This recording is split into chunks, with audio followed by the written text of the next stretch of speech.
Hello everyone, welcome to Ajmal IS Academy. Today we'll be discussing current affairs from 12th of December to 18th of December. So let's start. There are three news for today to be discussed. The first news is related to rural employment Manrega scheme. The second news is related to nuclear sector and privatization of nuclear energy. The third news is related to insurance sector and increase of FDI. All right. So let's start with today's current affairs session.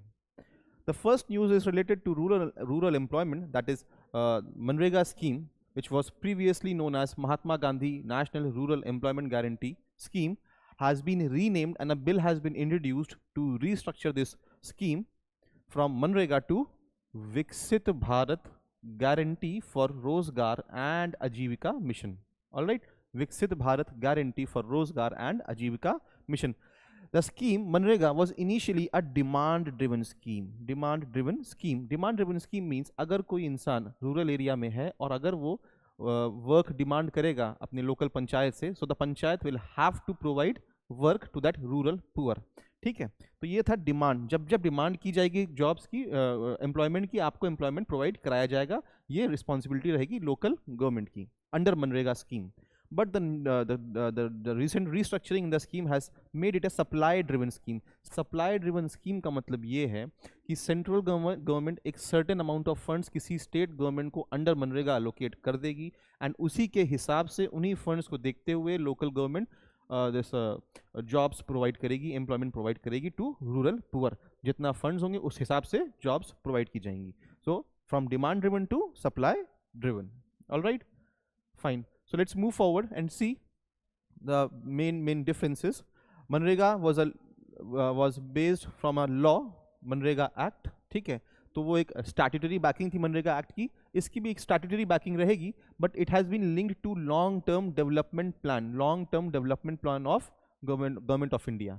तो ये एक basic थोड़ा सा restructuring किया गया है इसमें. Employment guarantee से रिलेटेड अगर हम बात करें तो इनिशियली 100 डेज ऑफ एम्प्लॉयमेंट का प्रोविजन था under MNREGA and that provision has been changed to 125 days. So number of days the employment which has been guaranteed under the new scheme has been increased from 100 days to 125 days. But there has been a pause. The government says कि अगर agricultural activity का time peak पे चल रहा है किसी भी rural area में, इमेजिन जैसे हार्वेस्टिंग सीजन चल रहा है, तो उस 2 महीने के टाइम पीरियड के लिए स्कीम को हॉल्ड किया जा सकता है, पॉज किया जा सकता है और उस टाइम पीरियड के ड्यूरेशन में आपको जॉब्स नहीं प्रोवाइड कराई जाएंगी. Whereas in MNREGA across the years आप जॉब डिमांड कर सकते थे. So this is a very big difference between both the schemes. 100 days of employment in Manrega, which has been changed to 125 days of employment, and along with that a temporary pause of 2 months has been allowed during peak agricultural periods under Viksit Bharat Guarantee for Rozgar and Ajivika Mission. Funding pattern देखिए, funding pattern में भी changes किए गए हैं. Initially जो central government थी, central government 100% of ways cost share करती थी. 100% ऑफ वेज कॉस्ट शेयर करती थी एंड मटीरियल का कॉस्ट डिवाइडेड था 75% central government, 25% state government. Material cost का मतलब ये हुआ कि जो भी इंफ्रास्ट्रक्चर क्रिएट किया जाएगा रूरल एरियाज़ में, उसमें जो कॉस्टिंग आएगी उसका 75% central government, 25% state government, and जो वेजेस दिए जाएंगे उसका 100% सेंट्रल गवर्नमेंट देगा. तो अफेक्टिवली अगर देखा जाए तो 90:10 का फंडिंग पैटर्न था between central government and state government under MNREGA scheme, which has been brought to 60-40%. 60:40 का रेशियो कर दिया गया है between the new scheme, in the new scheme between the central government and the state government.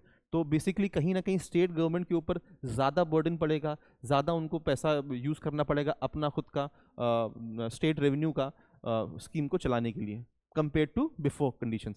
90:10 funding pattern रहेगा between north eastern and Himalayan states because they need more central government assistance and 100% funds would be release by center in case if that is a union territory. all right, without a legislature. ठीक है, fine. Work allocation की अगर हम बात करें तो मनरेगा के अंदर ग्राम पंचायत डिसाइड करती थी कि क्या काम कराया जाएगा, क्या काम नहीं कराया जाएगा, क्या इंफ्रा क्रिएट करना है, क्या इंफ्रा क्रिएट नहीं करना है. ठीक है, तो डिमांड ड्रिवन था. ग्राम panchayat played a key role in planning and assigning work, whereas जो वर्क एलोकेशन का तरीका है, जो न्यू स्कीम है वो थोड़ा सेंट्रलाइज्ड वे में है। गवर्नमेंट फंड्स एलोकेट करेगी, गवर्नमेंट एक लॉन्ग टर्म प्लान देगी एंड उसके हिसाब से रूरल एरियाज में इंफ्रा क्रिएशन की बात की जाएगी। ठीक है, सो नॉर्मेटिव एलोकेशन की बात की गई है। Centre decides annual allocations for states focused on agreed infrastructure goals. तो सेंट्रल गवर्नमेंट, तो बेसिकली सेंट्रलाइजेशन टेंडेंसी है, टॉप डाउन अप्रोच है। मनरेगा स्कीम में ये बॉटम अप अप्रोच थी, जो लोकल पंचायत डिसाइड कर रही थी क्या काम रहेगा, रूरल पुअर डिसाइड कर रहे थे उन्हें कितना काम चाहिए कितना काम नहीं चाहिए। And currently the new scheme में ये एक टॉप डाउन अप्रोच रखी गई है, जिसमें सेंट्रल गवर्नमेंट डिसाइड कर रही है the funds which should be given, the infra which needs to be created. So ये एक इसमें चेंज आया है। पेमेंट्स में कोई चेंज नहीं है। Initially 15 days of job completion, payments में भी चेंज है। पेमेंट्स में चेंज है कि initially 15 days of job completion, मतलब काम करने के 15 दिन के अंदर जो वेजेस थे वो मिल जाते थे लेबर्स को, उसको रिड्यूस कर दिया गया है। एंड अब वीकली पेमेंट्स की बात की गई है, वीकली पेमेंट्स की बात की गई है। And along with that digital and AI fraud से रिलेटेड भी चेक्स किए जाएंगे कि कहीं फर्जी जॉब कार्ड्स ना हो अंडर द स्कीम, डुप्लीकेशन ना हो, ये इंक्लूजन एक्सक्लूजन एरर्स ना हो इस स्कीम में। तो टेक्नोलॉजिकल इस्तेमाल ज़्यादा किया गया है जिससे कि फेक बेनिफिशरीज ना रहें। ठीक है, अनएम्प्लॉयमेंट अलाउंस का प्रोविजन मेंटेन्ड है, सेम है। जो अनएम्प्लॉयमेंट अलाउंस का प्रोविजन था under previous MNREGA scheme, same will be there, that would be in the current scheme as well. तो अगर 15 दिन के अंदर काम नहीं मिलता है तो अनएम्प्लॉयमेंट अलाउंस का प्रोविजन रहता है, that would B same. Philosophy in the Manrega scheme was public welfare, poverty alleviation and decentralized planning, and the philosophy in the new scheme is linking employment with national infrastructure goals. long term vision की बात की गई है, long term vision की बात की गई है। centralized planning रहेगा, जैसे मैंने आपको बताया top down approach है in the new scheme. So this was about Manrega scheme. Some more key points with respect to the scheme are understanding the core changes, funding, control and focus. तो core changes की अगर हम बात करें, जो हमने ऊपर प्रोविजन डिस्कस किए थे, जो पॉइंट ऑफ कंफ्लिक्ट बन सकते हैं आगे जाके, पहला इशू है fiscal shift to states. MNREGA के अंदर 90:10 का फंडिंग पैटर्न था, बट नई स्कीम में 60:40 का फंडिंग पैटर्न है। तो कहीं ना कहीं स्टेट्स का फिस्कल स्पेस रिड्यूस हो रहा है। सो ये एक बहुत बड़ा इशू है। Second issue is the shift from demand to allocation. Initially the scheme was a demand driven scheme, अब सेंट्रल गवर्नमेंट डिसाइड करेगी किस स्टेट को कितने फंड्स देने हैं। तो यहाँ पे डिस्क्रिमिनेटरी प्रैक्टिसेस हो सकती हैं, कभी मतलब with respect to federalism issues create हो सकते हैं। The non government rule states में हो सकता है डिस्क्रिमिनेटरी प्रैक्टिसेस के एलिगेशंस लगाएं बाद में वो central government. These can be few issues with respect to shift from allocation. And the third thing is public response and political and public response. The opposition is targeting the government with respect to the name change of the scheme. So the removal of Mahatma Gandhi from the name and the structural changes have been met with political opposition. And activists have been arguing that the changes weaken right to work. Right to work, that was the cornerstone of Manrega. So basically Manrega Manrega basically is ensuring right to work for rural poor, and the opposition is saying that this will lead to this fundamental right to work which was given under Manrega. All right, so this was all about the first news. Let's move on to the next news. The next news is related to nuclear energy. The government has come up with a bill, which the name of the bill is Sustainable Harnessing and Advancement of Nuclear Energy for Transforming India Bill, more commonly known as Shanti Bill. And the bill is said to be a landmark achievement with respect to nuclear power in India. Let's go deeper into the bill and see what are the provisions of the bill.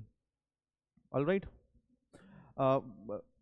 nuclear energy में India के काफ़ी ज़्यादा ambitious targets हैं. India aspires to achieve from the current 7 gigawatt nuclear energy production, it wants to achieve 100 gigawatts of nuclear production till 2047. So this is a very ambitious target, and to achieve this target, government needs to come up with such bills to ensure that there is efficiency in nuclear energy in the country. So बात करते हैं, तो जो पुराना framework था with respect to nuclear energy, It was regulated by two acts of the government. The first act was Atomic Energy Act and the second act was Civil Liability for Nuclear Damage Act. ठीक है, atomic energy act क्या करती थी, ये basically government को control देती थी with respect to nuclear energy. तो government was the main dominant player in the nuclear energy sector in the country. आप देखेंगे जितने भी पावर प्लांट्स हैं या जितना भी work with respect to nuclear energy था, वो initially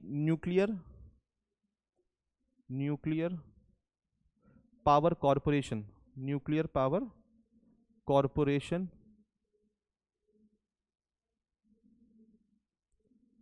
nuclear power corporation of India limited.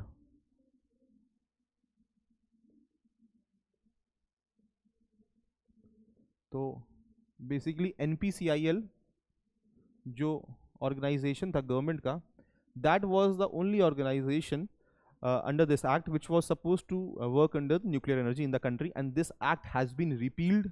And the next act which used to regulate nuclear energy sector in India was Civil Liability for Nuclear Damage Act. इस act में एक बहुत बड़ा problem था with respect to liability कि अगर in case कोई nuclear damage होता है न्यूक्लियर पावर प्लांट में, तो लाइबिलिटी किसकी रहेगी. और इसमें जो है लाइबिलिटी रहा करती थी सप्लायर की प्लस ऑपरेटर की सप्लायर की प्लस ऑपरेटर की. ठीक है, तो सप्लायर जो न्यूक्लियर इक्विपमेंट्स वगैरह सप्लाई करेगा उसकी भी लाइबिलिटी होगी अगर न्यूक्लियर पावर प्लांट में कोई भी डैमेज, कोई भी एक्सप्लोजन होता है, along with the liability of operator. तो ऑपरेटर की लाइबिलिटी रहना समझ में आता है because the person is operating, but supplier की लाइबिलिटी रहने से इसमें एक इशू आया कि कई बार ऐसा हो सकता है कि ऑपरेटर की नेग्लिजियंस या इग्नोरेंस की वजह से कोई न्यूक्लियर एक्सप्लोजन हो जाए, and the supplier which had supplied the equipments to the nuclear power plant to the operator will have to suffer because of it. And because of acts like this, plenty of western countries and western private companies which had equipments with respect to nuclear reactors, they they were very much reluctant to supply these equipments to the Indian government because of this act. So this act has been done away with. All right, let's move forward. Key provisions of the bill. Private sector participation. So as we all know that private sector का हमने allow किया है इस bill के अंदर. So legally allows Indian private companies and joint ventures. अगर देखिए कोई फॉरेन फर्म है और उसको इंडिया के न्यूक्लियर एनर्जी सेक्टर में आना है, तो वो कोलैबोरेट करेगी किसी इंडियन फर्म के साथ, and then only it can enter the nuclear energy sector in the country. And इसी कोलैबोरेशन को हम जॉइंट वेंचर्स बोलेंगे. क्या बोलेंगे? Joint ventures. ठीक है, तो डोमेस्टिक प्राइवेट प्लेयर्स अब आ सकते हैं, नहीं तो फिर फॉरेन प्लेयर्स भी आ सकते हैं अगर वो इंडियन कंपनी के साथ कोलैबोरेट करेंगे. प्राइवेट सेक्टर पार्टिसिपेशन बढ़ गया है. Unified and legal framework. पहले फ्रैगमेंटेड लेजिस्लेशन था, एक एटॉमिक एनर्जी एक्ट था, एक सिविल लाइबिलिटी एक्ट था. ये दो अलग अलग एक्ट थे जो रेगुलेट कर रहे थे न्यूक्लियर एनर्जी को. अब इकलौता एक act, that is Shanti bill, will regulate the whole sector. ठीक है. Third provision is related to regulatory strengthening. तो देखिए जो रेगुलेटरी स्ट्रेंथनिंग की बात है, अब प्राइवेट सेक्टर हमारे यहाँ पार्टिसिपेट करेगा with respect to production of nuclear energy. वो न्यूक्लियर पावर प्लांट्स को रेगुलेट करेगा, चलाएगा उनको. तो कहीं ना कहीं गवर्नमेंट को एज अ एफिशिएंट रेगुलेटर होना चाहिए, क्योंकि प्राइवेट प्लेयर्स को हम अलाउ कर रहे हैं, that is very good. But the thing is, we need to be our regulators need to be very vigilant about it, and they need to have real powers to regulate all the private sectors running in the nuclear energy. All right. तो इसीलिए हमने अपने atomic energy regulatory board को एक statutory banking दी है by law. इसको statutory status दिया गया है एटॉमिक एनर्जी रेगुलेटरी बोर्ड को, which means that this board will have more powers with respect to regulating the nuclear energy market in the country. And revised civil liability and compensation. देखिए initially हमारे देश में private players क्यों reluctant थे अपने equipments भेजने के लिए, अपने रिएक्टर्स भेजने के लिए, पावर प्लांट्स सेटअप करने के लिए यहाँ पे, because of the civil liability act 2010, क्योंकि उसमें जो है उनकी लाइबिलिटी बहुत ज़्यादा बताई गई थी. इस एक्ट में हमने यही चेंजेस की हैं कि इसमें लाइबिलिटी रहेगी ऑपरेटर की, और ऑपरेटर की लायबिलिटी को भी कैप किया गया है up to 3000 crore rupees, and supplier की लायबिलिटी को हटा दिया गया है. All right. तो ये एक बहुत बड़ा मेजर रिफॉर्म लिया गया है इस एक्ट के अंदर, ठीक है, फाइन। आगे देखते हैं। While the Shanti bill opens up the civil nuclear sector, अब हमें ये भी इंश्योर करना है कि कहीं प्राइवेट प्लेयर्स आकर मिलिट्री ग्रेड तक ना पहुंच जाए with respect to nuclear energy, क्योंकि पावर प्लांट्स उनके पास होगा, उनके पास रॉ मटेरियल होगा। तो इस चीज़ को कंटेन करने के लिए, रेगुलेट करने के लिए गवर्नमेंट ने कुछ कुछ चीज़ें कंप्लीटली बियॉन्ड प्राइवेट सेक्टर रखी हैं, जैसे कि bill opens it the civil nuclear sector to private participation, it carves out reserves and core strategic activities exclusively for government control। तो गवर्नमेंट ने क्या अपने कंट्रोल में रखा है? Despite of opening of the nuclear energy sector, government ने uranium का enrichment and thorium का एनरिचमेंट अपने हाथ में रखा है, आइसोटोपिक सेपरेशन अपने हाथ में रखा है। बेसिकली जब एनरिच करेंगे आप तो हायर ग्रेड यूरेनियम तक पहुंचते हैं, तो आप मतलब न्यूक्लियर बॉम्ब्स बनाने तक के करीब पहुंच सकते हैं अगर आप ज़्यादा एनरिच कर देंगे। सिविलियन यूज़ के लिए चाहिए तो आपको लोअर लेवल एनरिचमेंट चाहिए होता है यूरेनियम का, ठीक है। फिर रीप्रोसेसिंग ऑफ स्पेंट फ्यूल और रेडियो एक्टिव वेस्ट, तो रेडियो एक्टिव वेस्ट का मिसयूज ना हो सके तो गवर्नमेंट ने उसको भी अपने कंट्रोल में रखा है। हैवी वाटर प्रोडक्शन गवर्नमेंट ने अपने कंट्रोल में रखा है, and management of high level radio active materials ये भी गवर्नमेंट ने अपने कंट्रोल में रखा है। तो अगर हम कहें supply chain with respect to raw material government ने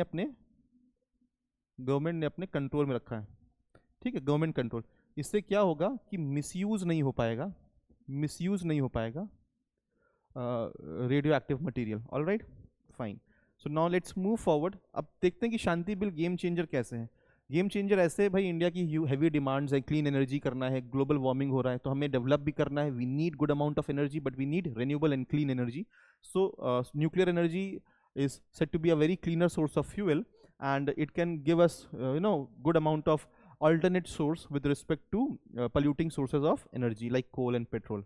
तो nuclear power critical low carbon है, ठीक है, source for meeting India's rising demand और achieving India's climate target. India के टारगेट्स हैं 2070 तक हमें 100 गीगावाट्स ऑफ न्यूक्लियर एनर्जी तक पहुंचना है।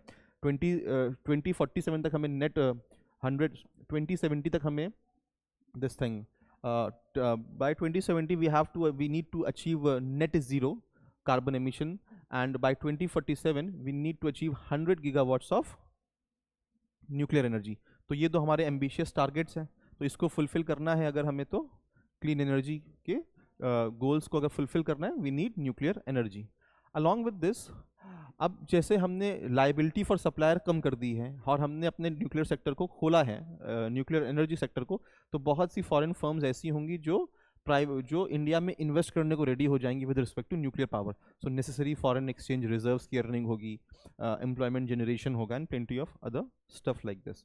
ऑलराइट, अच्छा, इसमें एक इनोवेशन की बात की गई है, innovation with respect to small modular reactors. Small modular reactors, ये मॉड्यूलर रिएक्टर्स क्या होते हैं? देखिए, लार्ज मॉड्यूलर रिएक्टर्स जो होते हैं वो 1600 मेगावाट की कैपेसिटी होती है, जो लार्ज मॉड्यूलर रिएक्टर्स होते हैं 1600 मेगावाट्स की। लेकिन जो स्मॉल मॉड्यूलर रिएक्टर्स हैं इनकी जो कैपेसिटी होती है वो 300 मेगावाट तक की होती है। ये आसान होते हैं, इनको असेंबल करना आसान है, एस्टैब्लिश करना आसान है, रन करना आसान है, ऑपरेट करना आसान है, एंड रिलेटिवली चीपर होते हैं, ठीक है। तो इसलिए गवर्नमेंट इस बार स्मॉल मॉड्यूलर रिएक्टर्स पे फोकस करेगी और इसके लिए गवर्नमेंट ने फंड बनाया है। All right, so these are a few things which are quite remarkable in this scheme, in this bill. All right, so this was all about the bill, Shanti bill. Let's move on to our next news, which is about insurance sector। Insurance sector India में कभी भी आप देखेंगे तो पूरी तरह privatise नहीं हुआ था अभी तक।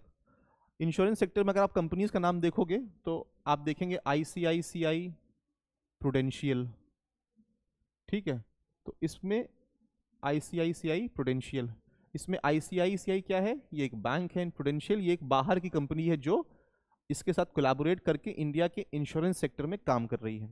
ऑलराइट, सिमिलरली आप देखोगे टाटा AIG,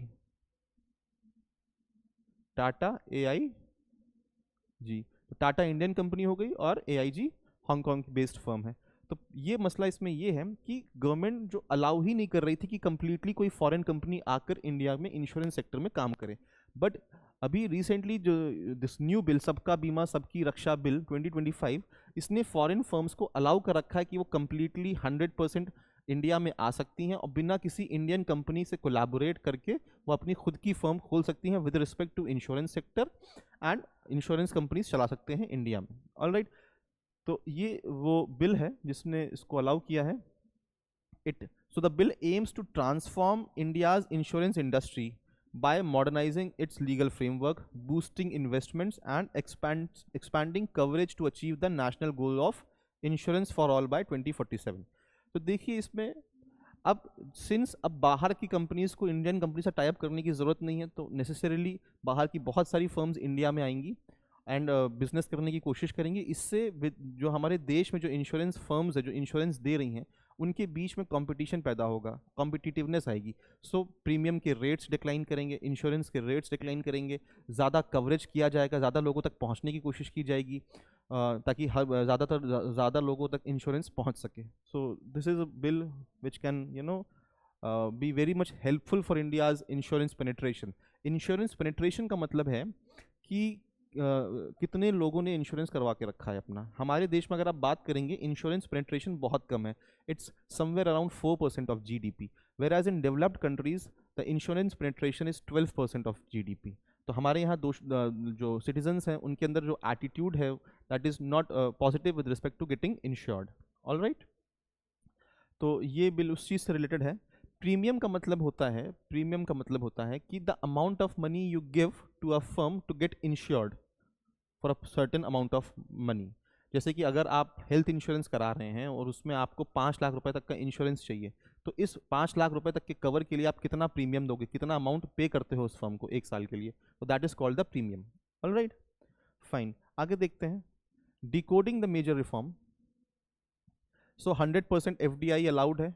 FDI मतलब फॉरेन डायरेक्ट इन्वेस्टमेंट, मतलब कि कोई भी फॉरेन फर्म इंडिया में आ सकती है, उसे इंडिया की किसी फर्म के साथ टाइप करने की ज़रूरत नहीं है, जॉइंट वेंचर करने की ज़रूरत नहीं है, सीधे अपने आप को रजिस्टर करा सकती है, इंश्योरेंस सेक्टर में उतर सकती है। ठीक है, तो FDI कैप 100% कर दी गई है। सबसे पहले ये 26% थी FDI कैप, उसको बढ़ा के 49% किया गया, फिर उसको बढ़ा के 74% किया गया, एंड अभी इस सेक्टर को 100% अलाउ कर दिया गया है फॉरेन फर्म्स के लिए, 100%। ऑलराइट, आगे देखते हैं ईजियर एंट्री ऑफ री इंश्योरर्स। ईजियर एंट्री ऑफ री इंश्योरेंस का मतलब ये है जो इंश्योरेंस कंपनीज होती हैं उनके भी इंश्योरेंस होते हैं, तो जो री इंश्योरर्स होते हैं वो इंश्योरेंस कंपनी का इंश्योरेंस करते हैं।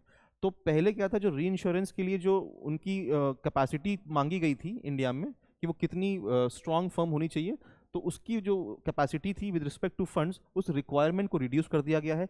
एंड अब कोई कंपनी जिसके 1000 करोड़ तक का फंड्स होंगे तो वो कंपनी भी री इंश्योरेंस का काम कर सकती है, मतलब insurance of the insurance company. Alright, तो पहले ये जो रिक्वायरमेंट थी with respect to reinsurance company काफ़ी ज़्यादा थी, अभी उसे रिड्यूस कर दिया गया है, 1000 करोड़ कर दिया गया है। तो इससे कई सारी प्राइवेट फर्म्स अब आराम से री इंश्योरेंस का काम कर सकती हैं जो कि पहले एलिजिबल नहीं थी। स्ट्रॉन्गर पावर्स टू IRDAI को हमने काफ़ी ज़्यादा स्ट्रॉन्ग पावर्स दिए हैं, उसको स्ट्रेंथन किया है IRDAI को, बिकॉज अब हमारे यहाँ फॉरेन फर्म्स आएंगी, कंप्लीटली इंश्योरेंस सेक्टर में काम करेंगी without collaborating with Indian firms. तो कहीं ना कहीं if we are allowing private sector from the abroad, so we need to have a regulator which is independent and have real powers, and that is why IRDAI has been strengthened. IRDAI is Insurance Regulatory and Development Authority of India. It was formed by IRDAI Act